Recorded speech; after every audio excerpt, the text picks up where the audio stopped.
It was 7 o'clock when the world inside my home split open. I woke not to the soft insistence of my alarm or the smell of coffee drifting from the kitchen, but to a voice that clawed straight through my sleep. "You're still in bed? Get up and make me breakfast." Kellen's shrill demand rattled the walls. My eyes snapped open, struggling to make sense of the blur of light cutting through the curtains. Before I could even sit up, the sting came her palm cracking against my cheek. I froze, heat burning across my skin. At 62 years old, I had not been slapped since childhood, and never, not once, in my own bedroom. My breath caught in my throat as she stood over me, arms crossed, smirk sharp as a knife. "I want eggs, bacon, toast. And hurry. Darius will be hungry before work." Her tone wasn't a request. It was an order, as though I were some maid she could summon at will. For a moment I couldn't move, couldn't speak. The bed that had once been a place of rest felt like a trap, the walls shrinking in around me. "You heard me," she snapped. "Up. Now." My hands trembled as I pushed myself upright. Not from fear, though fear was there, but from the weight of fury I could not release. I wanted to shout, to remind her whose roof she slept under, whose money had secured this home. But I bit my tongue until the metallic taste of restraint filled my mouth. Kellen spun on her heel and marched out, leaving the door wide open, as though privacy no longer belonged to me. Her voice carried down the hallway, loud and grating. "And don't burn the bacon again." I sat on the edge of the bed, pressing my palm to the side of my face. The skin throbbed beneath my fingers. I stared at the floor, the hardwood I had chosen years ago, back when this house was mine alone, before I opened the door for them. 3 months ago, when Darius called to say he and Kellen needed a place to stay, just until things got better, I had said yes without hesitation. He was my only son. A mother doesn't close the door on her child. At least that's what I told myself. But in the weeks since it had become clear that Kellen hadn't come seeking shelter, she'd come seeking control. One room at first, then the living room, then the kitchen. She dictated where I could put my own mugs, sneered at my meals, rolled her eyes at my routines. And Darius. He stayed silent, pretending not to notice. The slap this morning was not just a hand across my cheek. It was the sound of something breaking inside me. Something I had kept tightly bound with patience and goodwill. I rose slowly, each step heavy, as I crossed to the mirror. The redness on my face was faint now, but my eyes gave me away. The woman staring back was not beaten, not defeated. She was tired, yes, but there was a sharpness forming behind the exhaustion. I straightened my back, adjusted the collar of my nightgown, and drew in a long breath. There was no breakfast sizzling in a pan, no bacon on the stove, only the silence of my own decision pressing in. I would endure for now. But something inside me had shifted, and as I walked toward the kitchen, Kellen's voice echoing like a drill through the apartment, I knew this story was no longer about her demands. It was about how far I was willing to let her rule before I reclaimed what was mine. The smell of bacon never came that morning. I made myself a cup of black coffee instead and sat at the far end of the kitchen table listening to the scrape of Kellen's shoes across my tile floor. She banged cabinet doors as though she were proving a point, muttering about how I never stocked the pantry properly. The sound gnawed at me, but I stayed quiet. It hadn't always been like this. Just a few months earlier, the house had been peaceful. My mornings were slow but my own. I'd water the geraniums on the porch, brew my coffee, and read the newspaper without interruption. Then Darius had called. His voice had been heavy, tired, in a way that pulled at every maternal instinct I had left. "Mom, could we stay with you for a while? Just until we get back on our feet." Kellen's hours got cut, and rent's impossible. He hadn't asked for much since leaving for college, and my heart ached at the thought of him struggling. I told him, of course, my door was open. That was my first mistake. At first, they kept to the guest room. I made casseroles happy to see my son at the table again. But Kellen's presence spread like spilled ink. She started with small changes, rearranging the spice rack, buying garish curtains for the living room. Then came the bigger ones, replacing the couch I had saved for with a used sectional she found online, covering the walls with prints that clashed against everything I had chosen. One morning, I walked into the kitchen to find my favorite porcelain teapot shoved to the back of a cabinet hidden behind a row of mugs I didn't recognize. Kellen smiled when she caught my frown. It's just better this way. More modern. Soon even meals became battles. I'd cook chicken with lemon and herbs or a vegetable stew only to hear Kellen laugh, pushing the plate aside. Darius needs real food, not rabbit scraps. She'd fry bacon dripping in grease and stack pancakes high with syrup, acting as though I were starving him. He never corrected her. He just ate, glancing at me with that guilty half smile that said he knew but wouldn't dare speak. The final insult came when I found a lock on the pantry door. My own pantry. Kellen had installed it after accusing me of wasting groceries. It's just to keep things organized, she said, jangling the key around her finger. I said nothing, but that night I opened my desk drawer, pulled out an old notebook, and wrote, March 12th. Kellen locked the pantry.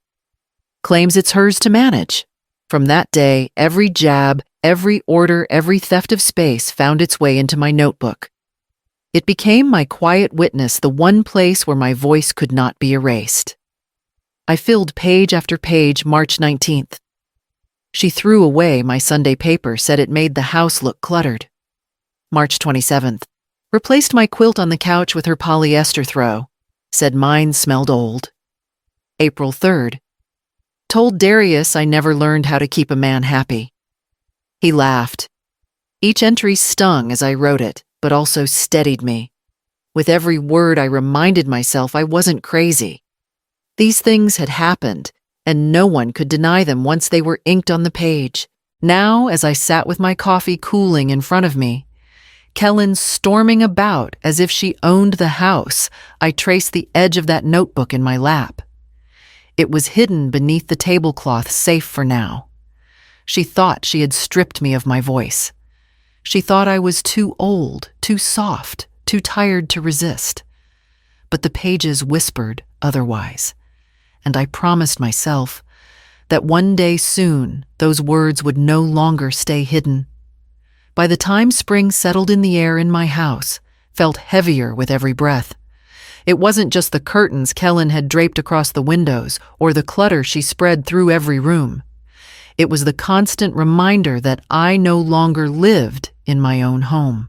The worst of it came at family gatherings. I had always prided myself on hosting dinners, filling the table with roast chicken potatoes and pies that reminded us of simpler years. That evening, with my sister Ruth and her husband visiting from Colorado Springs, I wanted to believe we could have one meal free of tension. I should have known better. The moment I set the dishes down, Kellen wrinkled her nose. This again. Honestly, Ruth, I don't know how Darius grew up on this kind of food. It's also bland. I swallowed hard, keeping my hands steady as I placed the casserole on the table. Ruth gave me a quick, nervous smile, the kind families trade when they're unsure whether to laugh or look away. It's comfort food, I said gently. Recipes his father loved. Kellen laughed loud and sharp. Comfort food? More like retirement home food. Darius needs energy, not boiled vegetables. The words landed like a slap in front of everyone, but worse was Darius's silence. He glanced at me, once his fork clinking against the plate, then lowered his head, as if retreating into his meal would erase the scene. Not a word of defense, not even a touch on my hand under the table. Ruth cleared her throat, trying to ease the tension. I think it tastes wonderful. You've always been such a good cook, Marjorie. But Kellen wasn't done. If you really wanted to help, you'd let me run this kitchen. I've already made a few changes. You wouldn't believe how much better Darius eats now. The room grew unbearably quiet. I forced a smile and passed the bread basket down the table. I would not give her the satisfaction of seeing me break. Later that night, when the dishes were washed and the house was quiet, I sat at my desk with a stack of old manila folders. Inside were mortgage receipts. Everyone carefully saved since the day I bought this home. My name, my payments, my signature on every page. Proof that no matter how loud Kellen's voice grew, no matter how much space she claimed, the house remained mine. I spread the papers across the desk like armor, smoothing out the creases with my palms. Each slip of paper reminded me of the years I worked double shifts, the nights I went without new shoes, the sacrifices that built these walls. Kellen might sneer at my food, mock my routines, and humiliate me in front of family, but she could never rewrite the truth etched into those receipts.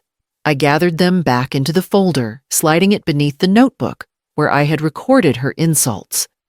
One held the proof of my labor, the other, the record of her cruelty. Together, they became a shield I promised myself I would use. I tucked both away in the bottom drawer of my desk, locking it with a small brass key. As the house settled around me, I pressed the key into my palm and closed my eyes. Silence filled the room, heavy but steady. And I understood something I hadn't before. Words could be twisted. Dinners ruined, reputations smeared. But paper carried weight.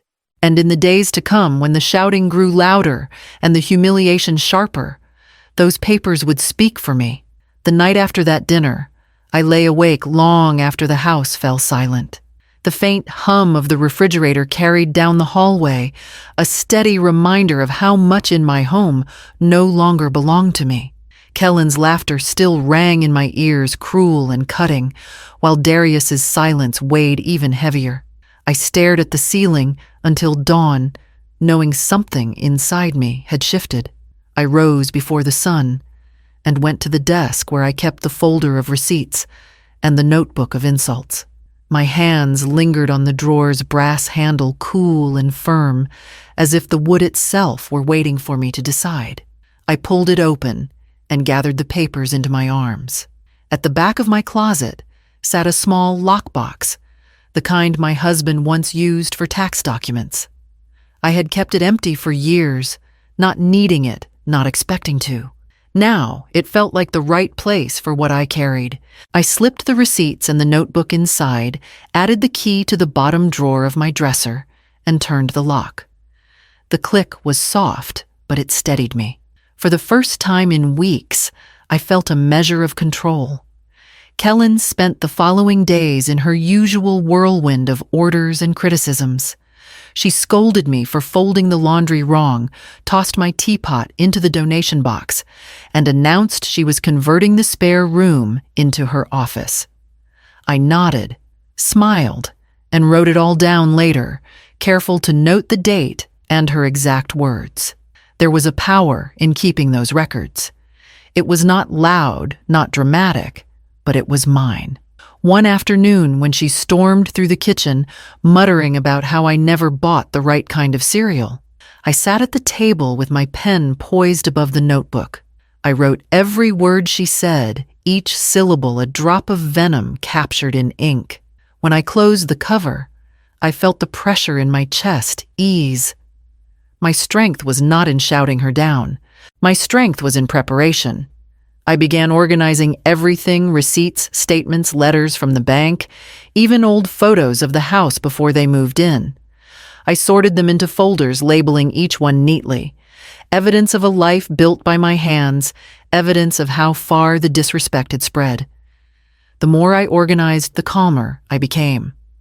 Kellen's voice still grated, but it no longer lodged itself under my skin the way it once had. Instead, I heard it as proof, each insult, another line in my growing case. Darius noticed the shift. One evening he asked Mom, "Are you okay? You've been quiet." I smiled, though my heart ached at how little he saw. "I'm fine, Darius. Just keeping busy." He accepted the answer without question, retreating back to Kellen's side. His blindness pained me, but it also hardened my resolve. The lockbox grew heavier with each passing week. Every time I turned the key, I imagined the weight of it pressing against Kellen's arrogance. She thought she had stripped me of power that I was too old to resist, but every page I tucked away said otherwise.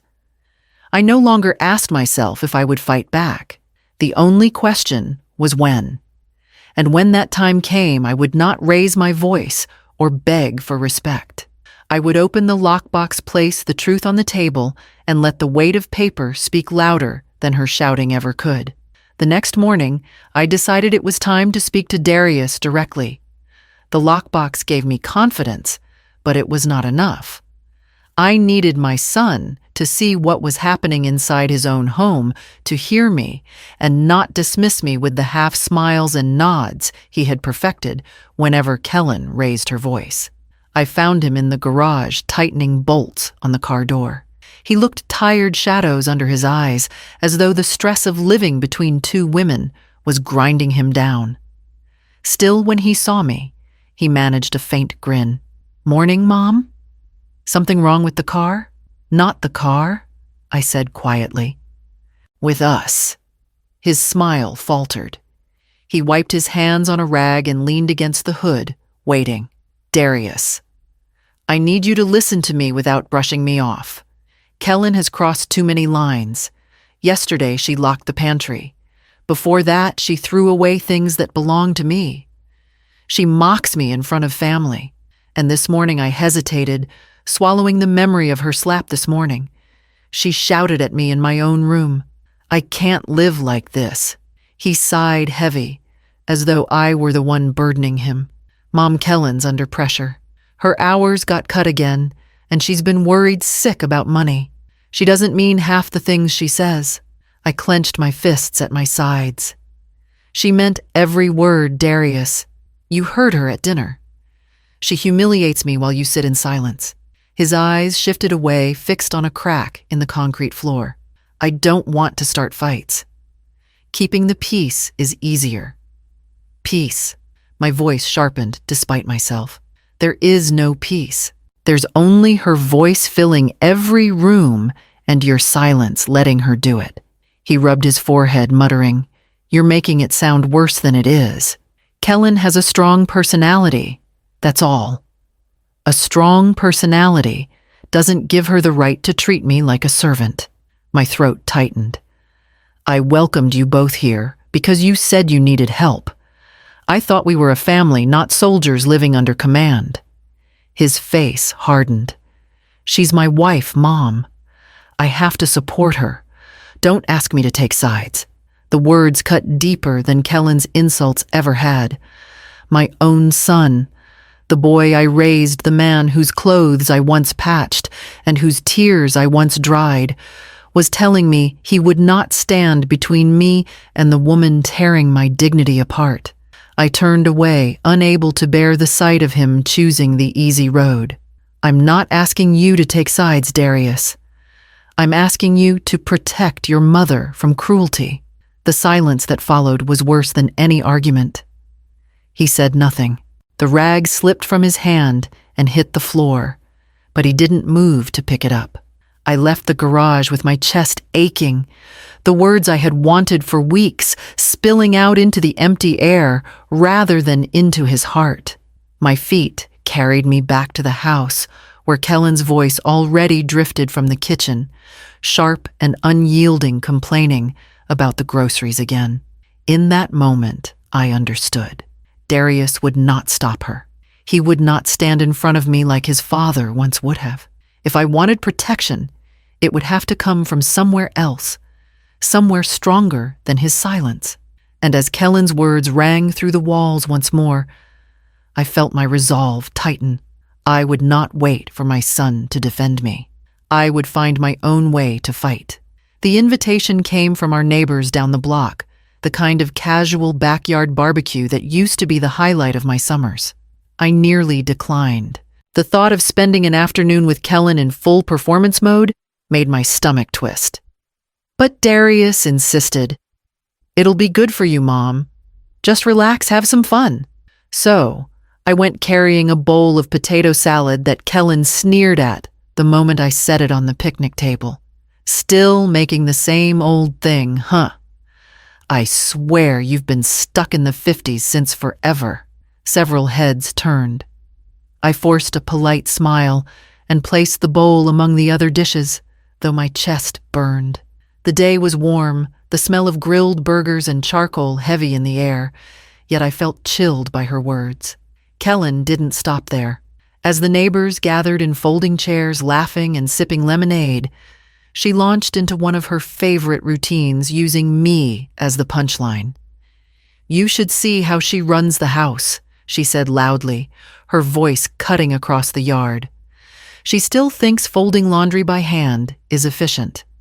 No wonder she's exhausted all the time. She refuses to use modern tools. A ripple of awkward laughter spread through the group. Darius shifted uneasily, but kept his eyes on his plate. I sat rigid in my chair, clutching the paper napkin in my lap until it tore. My cheeks flushed, but I said nothing. Kellen leaned closer to the circle of women, her smile bright and sharp. "And cooking don't even get me started. Bland casseroles and stews night after night. I've been trying to teach Darius what real food tastes like. Poor guy's been deprived his whole life." The words stung deeper than I expected. I had spent years putting meals on the table, meals his father adored, meals that carried memories of birthdays, graduations, holidays. To hear them dismissed so casually, and by my own daughter-in-law, was more than insult, it was erasure. Ruthless silence spread among the neighbors. Some looked down, stirring their cups, unwilling to step into the storm. Only one woman met my eyes, Mrs. Denton, who lived across the street. She was in her 70s, her hair silver, her back slightly stooped, but her gaze was steady. She shook her head almost imperceptibly, as if to say, "Don't believe a word of it." That tiny gesture steadied me more than I expected. I straightened my shoulders, refusing to shrink further. I didn't argue with Kellen, didn't lower myself to her spectacle. Instead, I quietly rose and walked to the buffet line, helping refill the trays, pouring drinks, greeting each neighbor with a calm smile. Kellen's voice followed me sharp as ever, but the spell of her performance had weakened. I caught people avoiding her eyes, glancing toward me with sympathy. She wanted laughter at my expense. What she got was unease. When the evening ended, I collected my empty dish and carried it back home, my steps measured. Darius caught up to me at the door. "Mom." She didn't mean I held up a hand. "Don't, Darius. Not tonight." He fell silent, the weight of his excuses lingering between us. Later, alone in my room, I opened the notebook once more.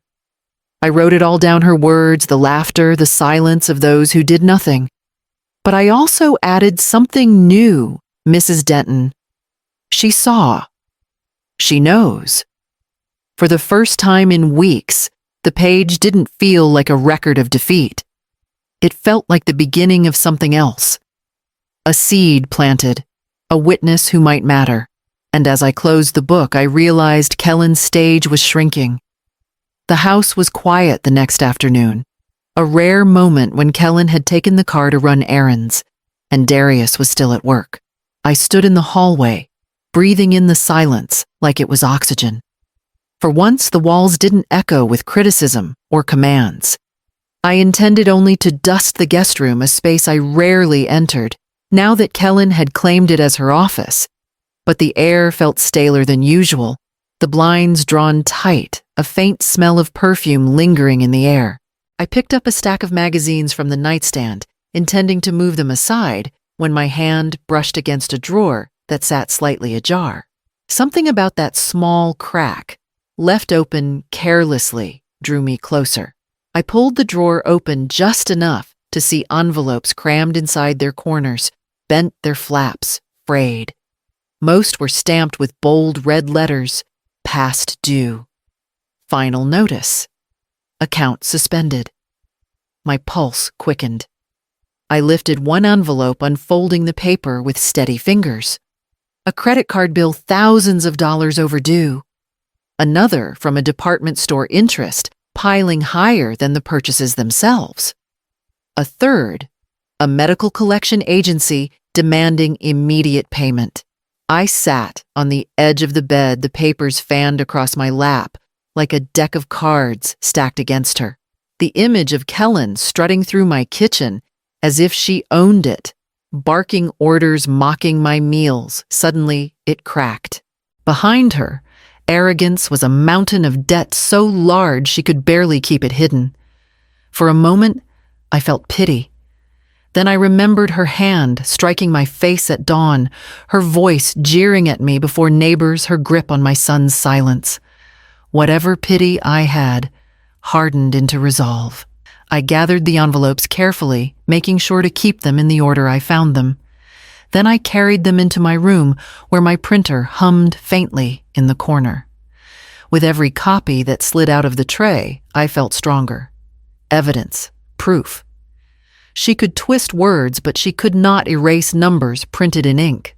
When I was done, I returned the originals to the drawer exactly as I found them, smoothing the pile, closing it with care. The copies I tucked into a new folder labeled with the date, then slid it into the lockbox beside my receipts and notebook.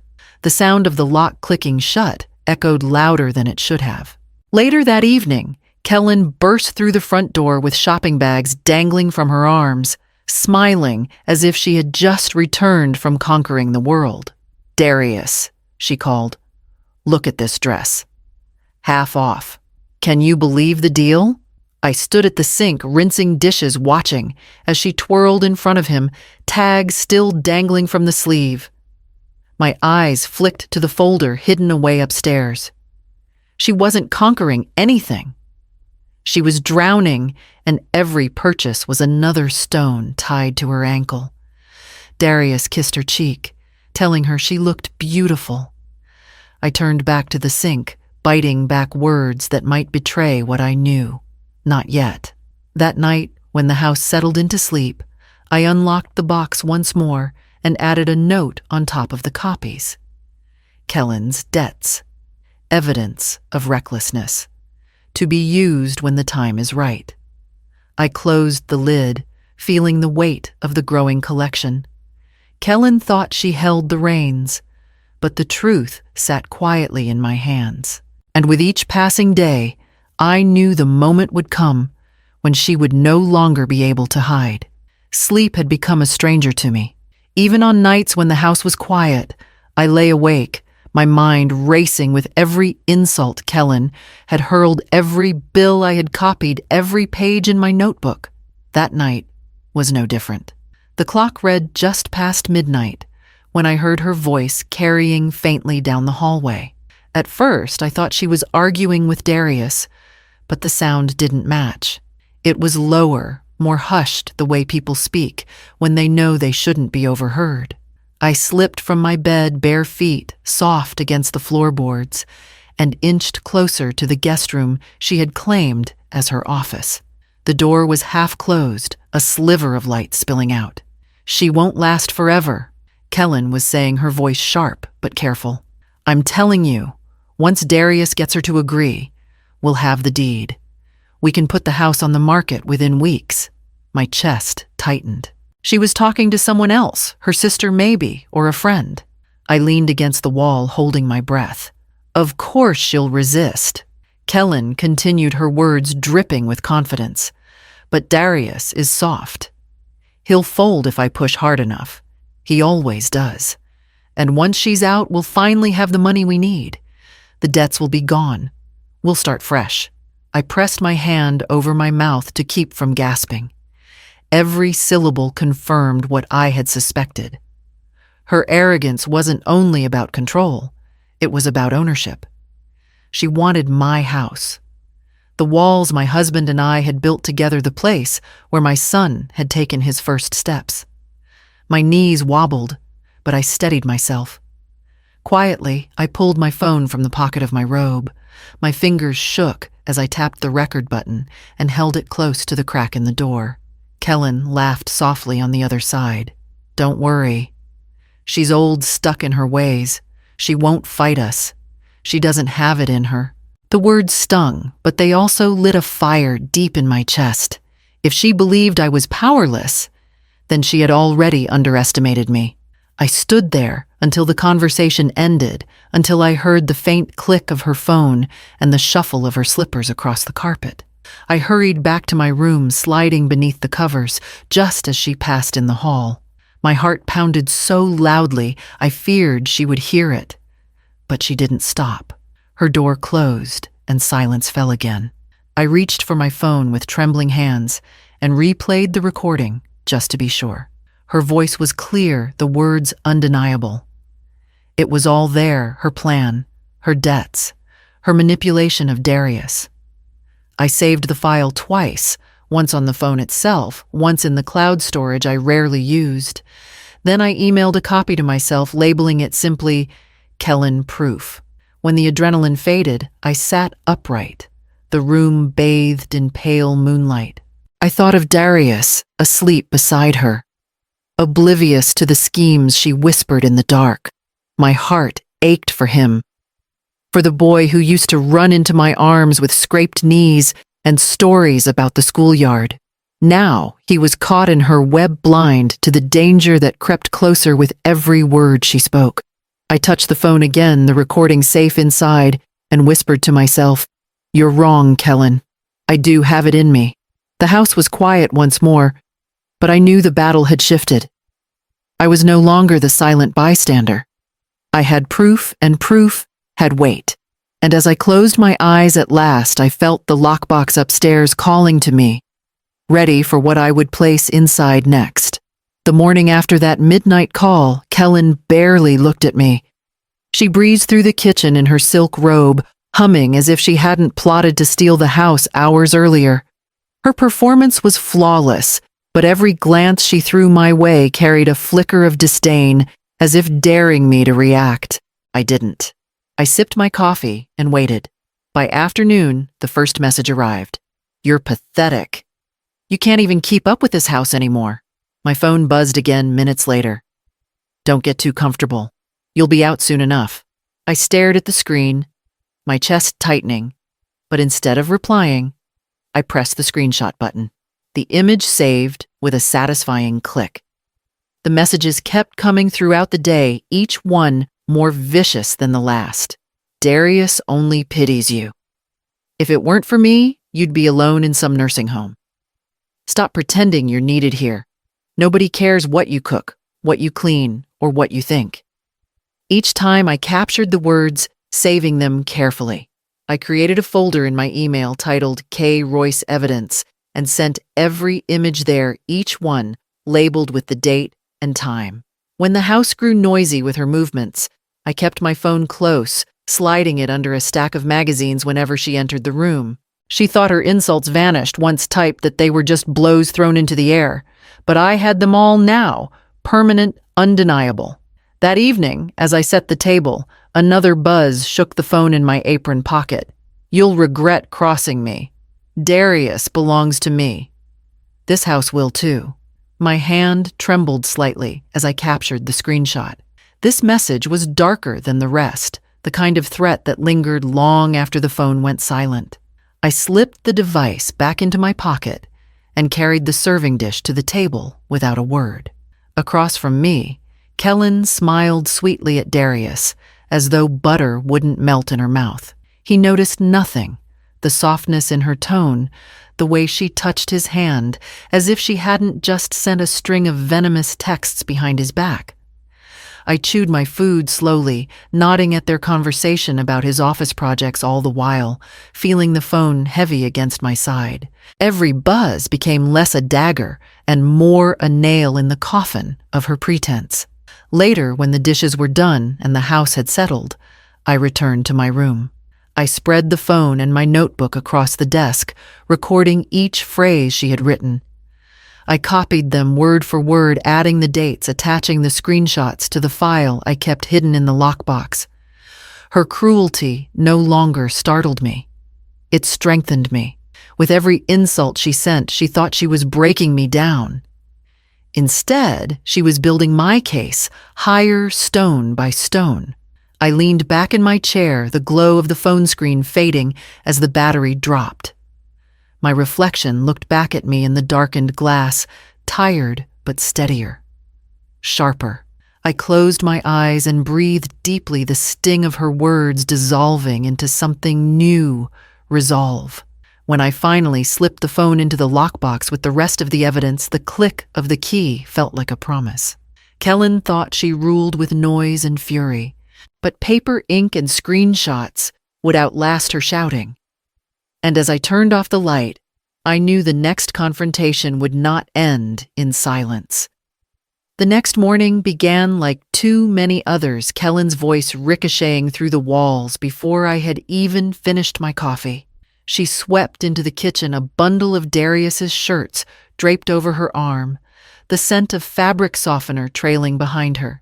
She dropped them on the counter with a thud, barely missing my cup. "These need to be ironed before lunch," she said, her eyes glinting as if daring me to protest. "You know Darius can't go to the office looking wrinkled. Honestly, Marjorie, if you wanted to be useful, you'd take care of this without me having to ask." I looked at the pile, then at her. My palms tightened around the handle of my mug, but I didn't raise my voice. The time for silence had passed, but so had the time for shouting. Calm, steady words were sharper than fury. "No," I said. Her brows shot up, mocking amusement flashing across her face. "Excuse me." I stood slowly, deliberately, and pushed the shirts aside. "I'm not your maid, Kellen. I'm not here to iron or to serve or to be mocked in my own home.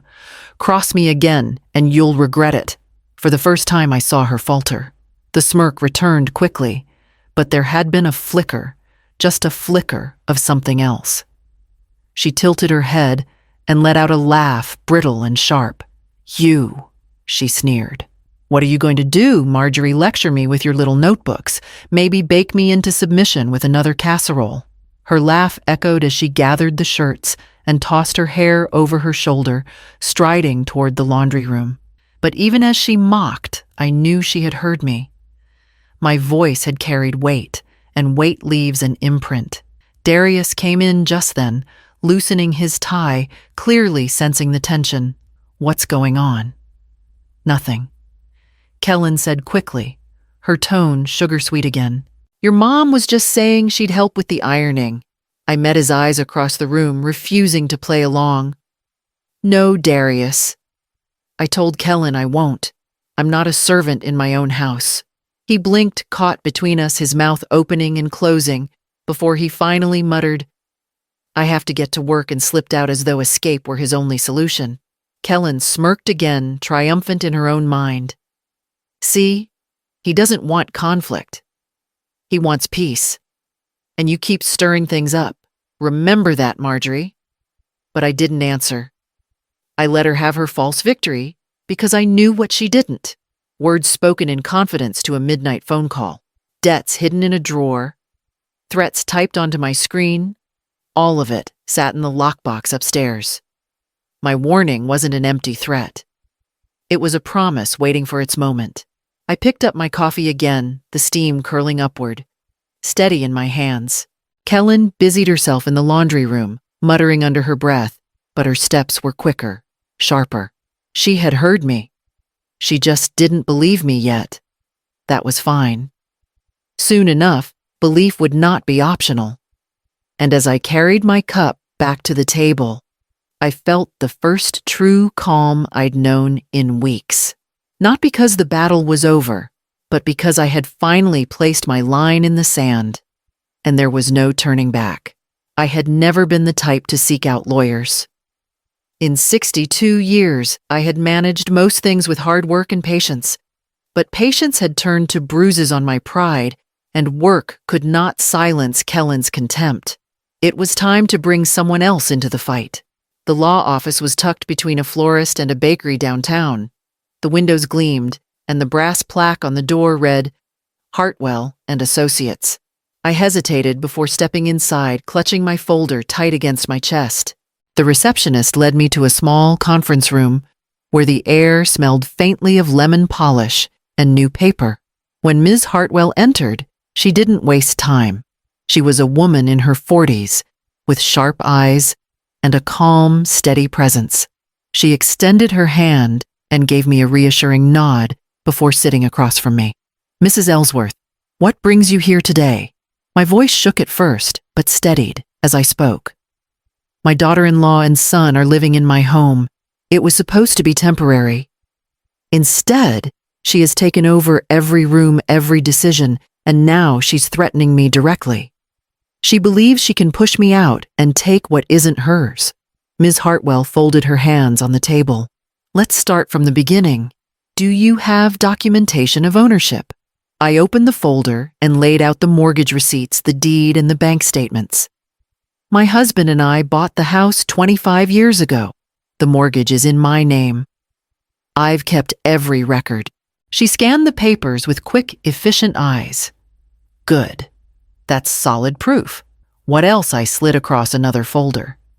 Inside were the photocopies of Kellen's debt notices, the screenshots of her texts, and finally, the audio recording I had captured. That night, she whispered about selling the house. For a moment, the room was filled only with the sound of Ms. Hartwell's pen scratching notes. She scrolled through the texts, eyebrows arching at the words, "pathetic," and "you'll be out soon." She tapped the audio file, listening, as Kellen's voice hissed through the speaker. "Once Darius convinces her, we'll have the deed. She's old, stuck in her ways. She won't fight us." When the recording ended, silence stretched between us. Then Ms. Hartwell leaned back in her chair. "Mrs. Ellsworth, she cannot take your house. Not legally. Your ownership is clear. Even if your son attempted to pressure you into signing anything, you are under no obligation to do so. And with these debts in her name," she tapped the photocopies with her pen, "she is in no position to make any claims. In fact, these documents paint her as reckless and manipulative." Relief washed over me so strong my shoulders sagged. I hadn't realized how tightly I'd been holding myself together until that moment. Still, Ms. Hartwell continued, "You need to be careful. People like this often escalate when they realize they're losing control. Keep your evidence safe. Don't confront her yet. If she tries anything physical, intimidation, false accusations, call the police immediately. You are not powerless here." Her words struck deeper than she knew. For weeks, I had felt like a prisoner in my own home, silenced by fear and Darius's refusal to intervene. But across the table, with receipts, copies, and recordings spread out like armor, I realized power had already shifted. I gathered the papers back into my folder, each one sliding into place like part of a shield. "Thank you," I whispered, though the words felt too small for the weight of what she had given me. Ms. Hartwell offered a thin smile. "You've already done the hardest part, documenting everything. Now it's a matter of timing. Use this wisely."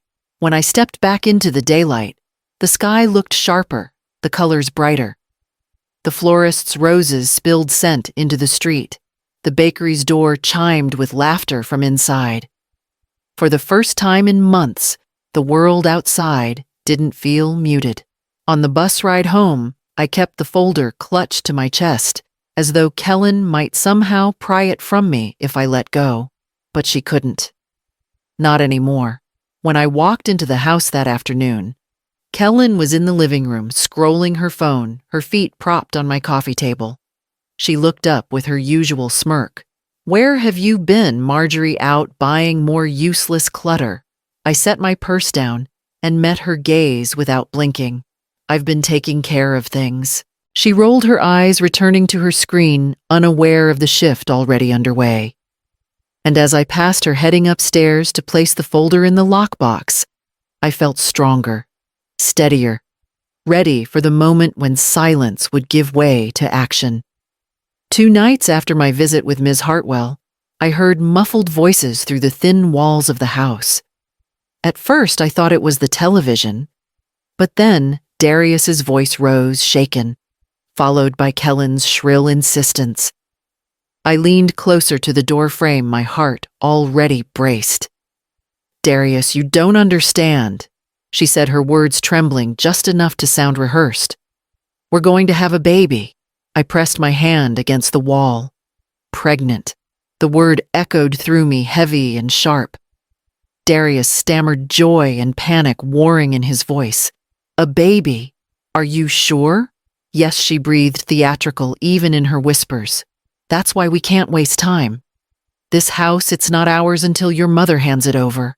How can we raise a child here when she controls everything? We need space. Stability. Don't you want that for our family?" My stomach twisted. Kellen was clever. I would grant her that. She had found the one thread that could pull Darius into action, the promise of fatherhood. "I'll talk to her," he said, after a long pause. His voice carried resignation, the kind that made my chest ache. "But you have to be patient. Mom won't just hand it over. She will if you stand firm." Kellen replied quickly, her tone sharper now that she sensed victory. "She's old, tired.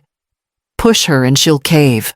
Their footsteps moved down the hallway, the conversation dissolving into murmurs. I stood, frozen anger and grief swirling inside me. If she thought a false pregnancy would corner me, she had underestimated just how much I already knew. The next morning, Darius found me at the kitchen table. He fidgeted with his hands, avoiding my eyes. "Mom, can we talk?" I set my mug down. "Of course." He drew a deep breath. "Kellen and we need more stability. You know she's been stressed. And now, well, we're expecting. It's time we took responsibility. We'd like you to transfer the house into my name. It would still be the family home, but legally it would make more sense. For the baby." His words cut deeper than he realized. I thought of the nights I had rocked him to sleep, the mornings I had packed his lunches, the years I had paid every bill to keep a roof over his head. Now he was asking me to sign it all away, wrapped in the excuse of a child that likely did not even exist. I lifted my eyes to him, steady and calm. "That's a big request, Darius. Too big to rush." He shifted uncomfortably. "Mom, please." Kellen's worried. She feels unsafe without the security of owning the house. "I'll consider it," I said evenly, my voice so calm it startled even me. "But something like this takes time. I'll need to review the paperwork carefully. You understand." His shoulders sagged with relief, mistaking my composure for surrender. "Thank you, Mom. I knew you'd see reason." I forced a small smile and watched him walk away, his loyalty shackled by Kellen's lies. As soon as he left the room, I rose and went upstairs. I unlocked the box and added a new note, "Kellen claims pregnancy," using it to push deed transfer. Another layer of manipulation. I placed the folder back, my hands steady. If they wanted to set a trap, then I would let them believe I had stepped into it. Let Kellen smile smugly, let Darius think victory was near. But the papers, I had the recordings, the screenshots. Those were the true weapons, and when the moment came, I would be ready to lay them all on the table. That evening, I heard Kellen laughing softly in the living room, telling Darius that everything was falling into place. I carried my cup of tea upstairs, her voice trailing after me like smoke. She thought she was weaving the net tighter. She didn't see the scissors already in my hands. Kellen called it a family meeting, though it felt more like an ambush from the moment she announced it. She set the dining table with unusual care, placemats aligned, silverware polished, even candles burning, though it was still daylight outside. Her smile was too wide, too eager, and Darius hovered nearby like a man waiting for instructions. I sat at the far end, my hands folded in my lap, the lockbox key cool against my palm inside my pocket. Kellen carried in a neat stack of papers, setting them in the center of the table as though presenting a feast. "Let's get this settled," she said brightly, though her eyes gleamed with triumph. "We've all been living under the same roof long enough. It's time for clarity. Darius and I are ready to take responsibility for this house. All it takes is your signature, Marjorie. She slid the stack toward me. I didn't touch it. Darius cleared his throat. Mom, please. This would make things so much easier for everyone, especially with the baby coming. The baby? I almost laughed at the word, but I kept my face composed. Instead, I reached for the folder I had brought from upstairs and placed it on the table with deliberate calm. Before I sign anything, I said evenly, there are a few things you both need to see. Kellen's smile flickered. What are you talking about? I opened the folder and spread the first set of documents across the polished wood copies of overdue credit card statements, collection notices, and letters stamped final warning. Darius leaned forward, his brow furrowed. What is this? Your wife's debts, I answered softly. The bills she's hidden in drawers while demanding I sign over the roof above my head. His eyes darted to Kellen, who flushed crimson. That's none of her business, she snapped. Those are private. I cut her off by placing my phone on the table. Private. You made it my business when you started sending these. With a swipe, I pulled up the screenshots of her texts. You're pathetic. You'll be out soon. I slid the screen toward Darius. He read silently, his face paling with every word. Kellen reached across the table, but I pulled the phone back before she could snatch it. And then I said, pressing the final weight onto the pile, there's this. I tapped the audio file, letting Kellen's voice hiss through the speaker. Once Darius convinces her, we'll have the deed. She's old, stuck in her ways. She won't fight us. The recording ended, leaving a heavy silence. Darius looked at his wife as though seeing her for the first time. Kellen, you said she's twisting everything. Kellen shouted, her voice cracking. She's jealous, Darius. She doesn't want us to have a future. She's trying to turn you against me. I stayed calm. My papers and recordings laid out like armor. I don't need to twist anything. The evidence speaks for itself. Kellen rose from her chair, her hands slamming onto the table, hard enough to rattle the silverware. You vindictive old stop. Darius's voice cut through her fury. He stood slowly, his face tight with disbelief. I can't ignore this, Kellen. You lied to me. You lied about the baby. You lied about everything. Her eyes widened, panic flashing, before she masked it with defiance. You're really going to take her side. After everything, he didn't answer. He only sat back down, his gaze distant, as if his world had cracked down the middle. I gathered the papers back into my folder, each page sliding neatly into place. Kellen's mask had shattered. The control she wielded with laughter, insults, and threats was broken now, lying in pieces on the dining table. And though the silence pressed heavy, I knew it was only the beginning of what would come next. The silence after the family meeting stretched well into the night. I stayed in my room, the lockbox resting safely beneath my bed, while muffled voices rose and fell in the living room. Kellen's tone sharpened, shrill and desperate, while Darius's responses were softer, uncertain. But as the hours passed, his voice grew firmer, his words carrying weight I hadn't heard in years. By morning, the storm finally broke. I came downstairs to find Darius pacing the kitchen, his hands shoved into his pockets.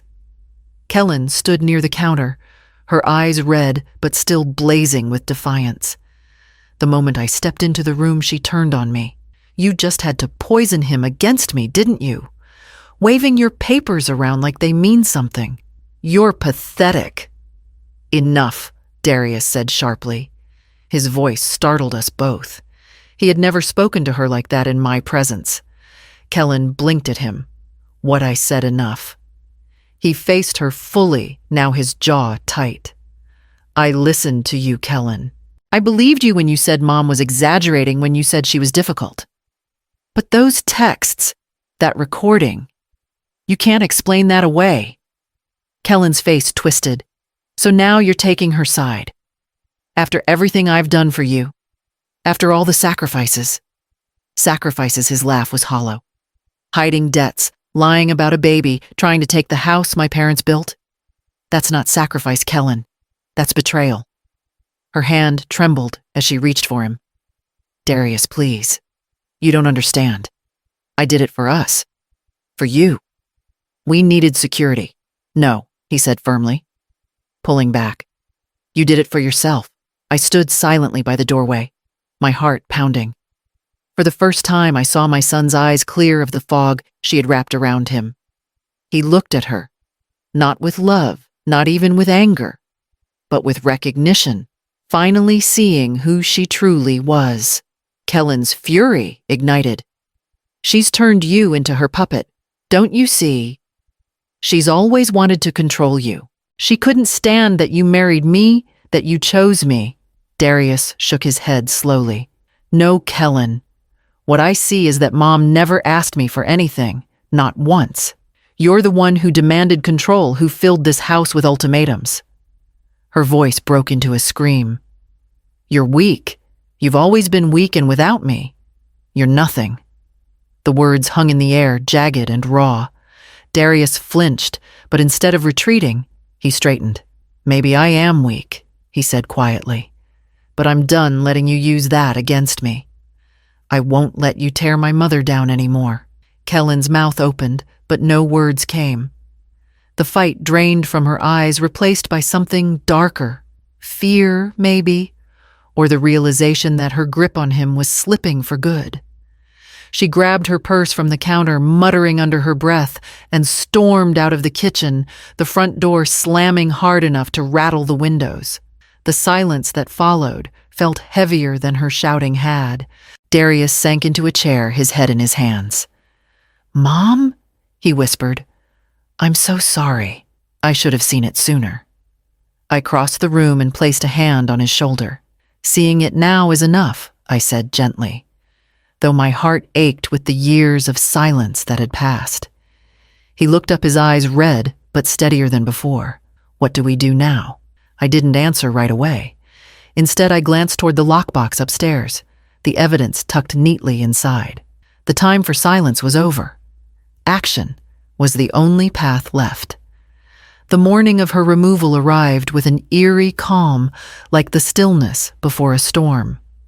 I had been up since dawn, the lockbox open on my desk, every piece of evidence stacked in precise order. The papers weren't for me anymore. They were for the system that would finally put an end to Kellen's reign in my home. At 9 sharp, the doorbell rang. 2 uniformed officers stood on the porch, accompanied by Ms. Hartwell.